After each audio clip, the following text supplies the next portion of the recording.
lovely creatives, and welcome back to the Creative Juggle Joy podcast. I'm Kaylee, and I'm here with my wonderful co-host Delores.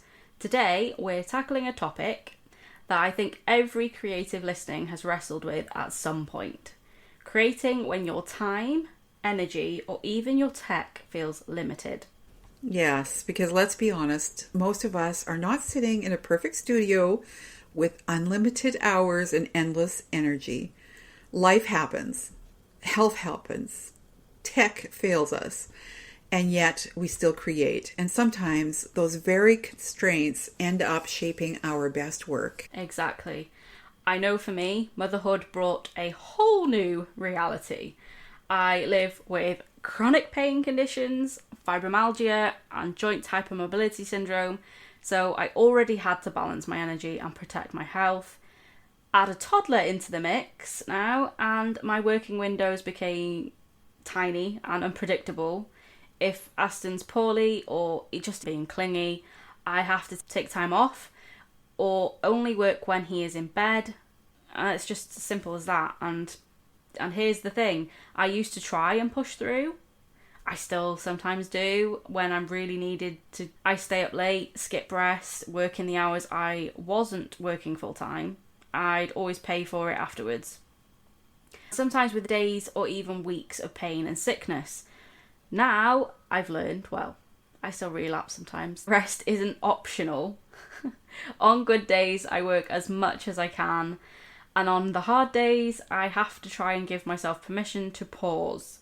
That is so important. For me, of course, it's a little bit different. It's things like eye strain or arm or wrist pain, sometimes shoulder, or family that pops in that I can't always stick to long working days either. I don't know. I've just had to learn to create in smaller chunks and not beat myself up when life gets in the way.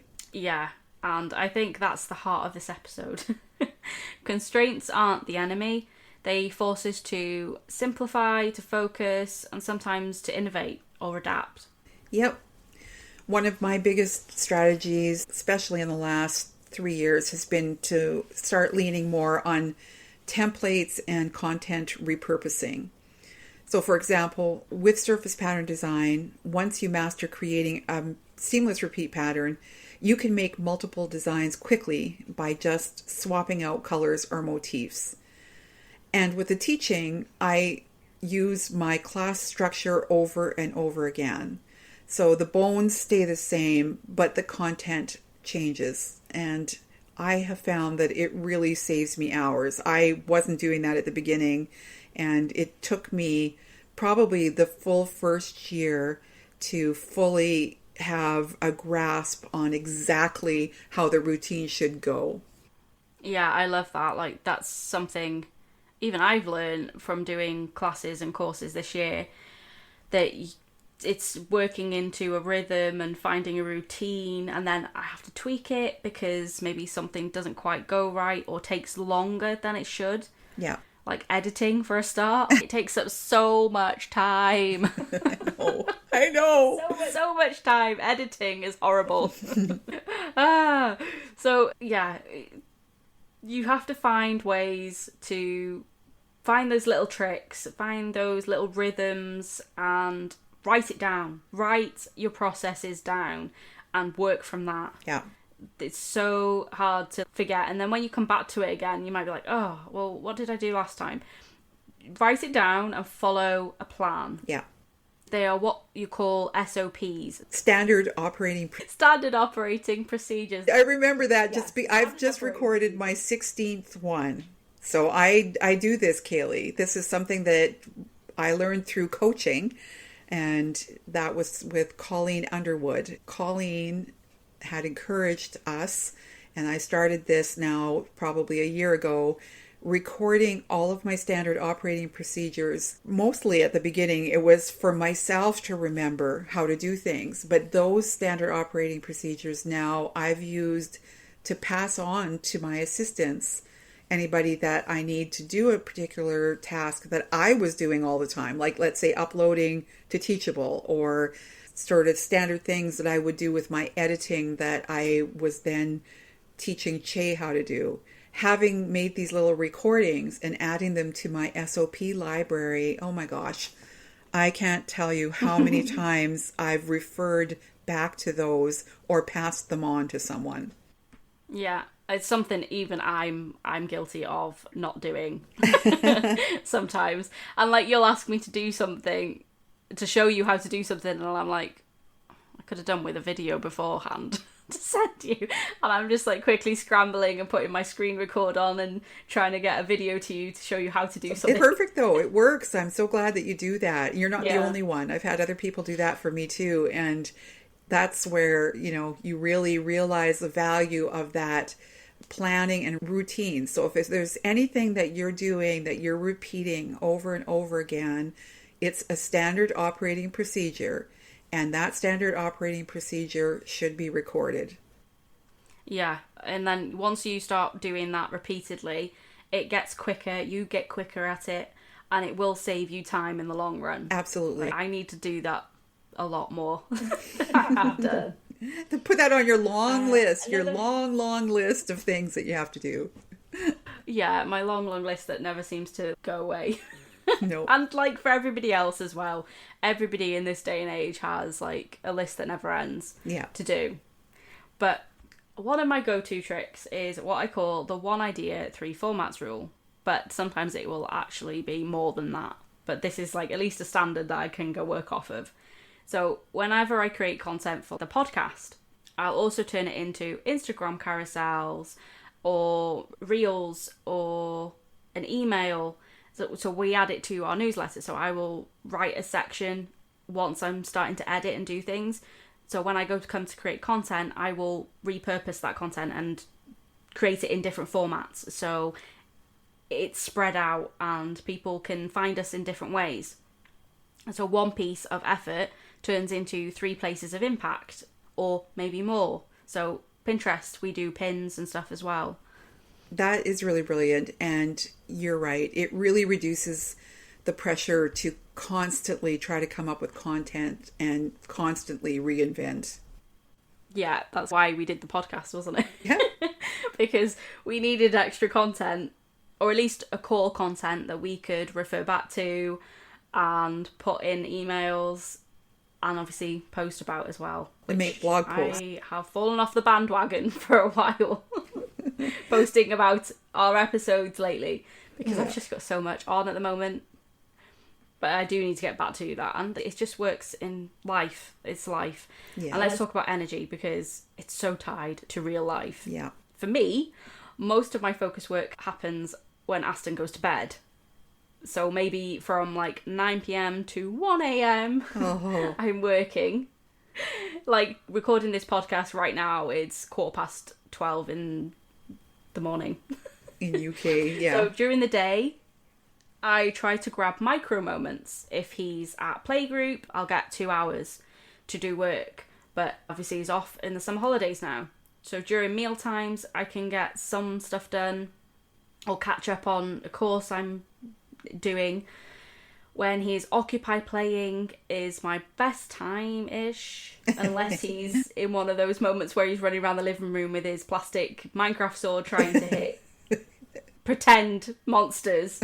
It can be quite hard to do some work and focus, and it's often interrupted. And honestly, I've had to let go of the idea that work has to look like a 9-to-5 desk job from home. My business grows in the margins, and that is okay. I love that, Kaylee. And for those listening who maybe don't have young kids but have health constraints or even just limited energy, the same applies. You don't have to match someone else's rhythm. If you can do a focused 20 minutes, that will count. It will eventually add up. Yes, so why don't we talk at this point a little bit about tech, because it can either make things easier or feel like a barrier. I can speak from experience on this for sure. I know plenty of people worry that if they don't have the latest iPad or the most expensive software that they can't create. That's like the old Illustrator versus Affinity Designer argument. But honestly, I know that for myself, some of my best-selling classes and products in general were built on very simple tools. Yes, and for me, the big game changer has been, leaning into automations and AI tools. Like, I use ChatGPT daily for something. Gemini I use for research, and sometimes Claude to help me brainstorm, draft ideas, and create drafts, and obviously doing the research part of it. But here's the key. I never use the outputs as is without editing first. Like, I have trained ChatGPT in various chats, customized to do specific tasks and to know my brand, to know how I speak, but I still edit it. Yes. Sometimes it'll come out with a weird word and I'm like, I've never said that in my life. What are you talking about? And then I have to go back and edit and scan through and be like, what is it saying? I called my audience love and I was like, I've never said that to anybody. So you need to edit, but it saves you so much time. I always fact check, I rewrite in my own voice if I need to, if it hasn't got it quite right. But AI doesn't replace me, it supports me. And as a mum, with a very limited time, it's been a lifesaver for efficiency in my business. Yeah, that's a good point, Kaylee. It's not about replacing your creativity at all. It's just about making space for it. So it can do some of those things that just take up time. Yeah, and such repeated tasks as well. Yeah. Sometimes I don't have bandwidth. My brain just doesn't work sometimes, and especially if I'm working late at night and I need to come up with content for an email or for a social post or something for the next week. I will ask ChatGPT for ideas because I just can't come up with them all by myself sometimes. Yeah. And then sometimes I give it the ideas and I just get it to draft it for me, and then it becomes a reiteration I then change. Right. And it's so helpful to just be able to do that, because if I did it from scratch, like blog posts, like if I had to come up with a whole blog post by myself and write that, it would take me probably 2 days. Yeah. Whereas if I get ChatGPT to help me at least come up with the main content for it, I can just obviously add my stories and things to it myself, and it'll take me like so much less time. It could be done in like an hour and a half. Yeah. Yes, and I also use like ManyChat for social media. So when someone comments a keyword like handmade, it automatically sends them the right link to their DMs with the info they requested and the comment in their comments of any relevant posts. Perfect. So people expect instant gratification these days. Yeah. And if we don't meet them quickly, they move on. And to be totally transparent, one of the reasons I moved away from my all-in-one platform, FEA Create, was because it was just being too clunky and slowing my progress down. Creating a new offer or a funnel felt like jumping through hoops, trying to find everything and make sure it's all connected without issues. And the affiliate program that I wanted to set up for my launches just didn't happen how it should. And affiliate payments weren't automated, so I had to remember to manually send payments. Oh. And support couldn't give me a guidance I needed, which was just super, super annoying. And I kept going back and forth. And that was the last straw, when I spent weeks getting vague answers and no real solution. So I moved to a platform that I knew I would be able to control myself and could find ways to automate important processes in my business, which is super needed. Now, with my new platform, a lot of these things are going to be streamlined. I'm still in the process of actually doing that right now. Yeah. While I still have workflows I need to set up, like batching content in automations and moving a lot of my stuff across, I know those investments will save me so much time in the long run. That's a valuable lesson, and I could extract 15 things out of what you just said. And one of them that stood out to me was the batching of content, because that's something we haven't really talked about too much, but this is something that I have learned over the last 3 years of creating courses, is that it makes a lot more sense for me to batch my content and record a bunch of stuff well ahead of myself, because then everyone else who's involved Che doing my video editing, you doing my email marketing, Inka doing my graphic design. It can't happen if I'm recording the class that next week I want to promote. So Yeah. that really stood out to me, like the batching of content and getting really ahead. And we talked about it just recently in another podcast. The same thing goes for creating content that you're going to be selling for a season and doing it well in advance of the season. Yeah. So those are such valuable things that I pulled out of what you just said. But really importantly to me right now, and obviously to you because you've just done it, you've switched platform. I am going to switch, I'm sure of it. But choosing a platform that supports you is very important. Not the ones that make you dread logging in to do your work. Yeah. Sometimes you don't have the hindsight. That's right. When you pick a platform. And it is literally about testing and finding out. And luckily, some of these platforms actually have trials that you can get in and have a play around and see what they actually do. And if it feels right for you. Because sometimes you can get into a platform, think it's okay, somebody else has found it easy, but you go in and you have no friggin' clue what's going on. Yeah. And their support maybe not the best, or maybe they just don't have the tutorials that you need. It's all about finding things that will help you in the long run. I know, like, with batching, yes, it can take time to batch a load of content, but just think how much time that saves you not having to rush to do something because you've forgotten to do it, or you get a timer reminder saying, oh, you need to post a blog post today, Yeah. and you're like, oh crap, I haven't set that up. If you have them all batched, it saves you so much time. Yeah. Yes, pick a time and date to do it and actually do it. But I'm guilty of this where I haven't at the moment been able to time myself to actually do something like that. Yeah. I've lost track of my social media. That's my mistake at the moment because I come back off holiday and because I hadn't batched my content, I haven't now got the time to actually get content out because I'm trying to catch up. So don't make the same mistake I do where I can't get that out. And here's the shift. Constraints can actually give you clarity. Yeah. If I only have 30 minutes, I don't have time to overthink it. I just have to create it. Absolutely. Some of my best work, some of my signature styles, all of those different things that have gone into my creative life in general, some of them came directly from working within limits. Whether that was just with a artwork or patterns collection that I'm creating, I was constraining myself to having just a very small palette, or I needed a really short class format, or I just was working with limited tech. Sometimes those constraints, they don't necessarily limit your creativity. They often define it. Yes. A perfect example of this is Jenna Blackburn. She teaches classes on finding your style, and one of her methods is all about setting creative boundaries.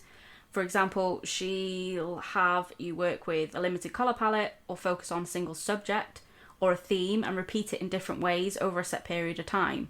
So it might sound restrictive at first, but it's actually quite freeing because you're not bouncing between millions of options, but you're honing in and exploring deeply and noticing the threads that naturally appear in your work. And that's often when your unique style starts to shine through, and when it feels like limitation is actually a framework for consistency and growth. That's so true. And sometimes those are the very limits that are what your audience connects with. You don't think about it in advance, but it actually is the thing that gives you that connection. Your style, your pace, your way of approaching your craft, it's unique because of the way you've worked your way through those constraints. Yeah, because your constraints might look different to somebody else's constraints. Absolutely. So, lovely listeners, if you've been telling yourself, I don't have enough time, or I can't because my tech isn't fancy enough, take this as your sign. Start small, use the tools you have, or find tools that will work for you, and create in the margins if you need to. Even if you can only work for half an hour a day, you will make progress over time. It might be small, but you will get there. And if you'd love some step-by-step support to make your business feel lighter, I want to share something that's been a huge help for me. A great entrepreneur I follow, Sage Grayson, has created some brilliant programs that are all about streamlining and fixing those I don't have time moments. Her Startup in 60 course is amazing.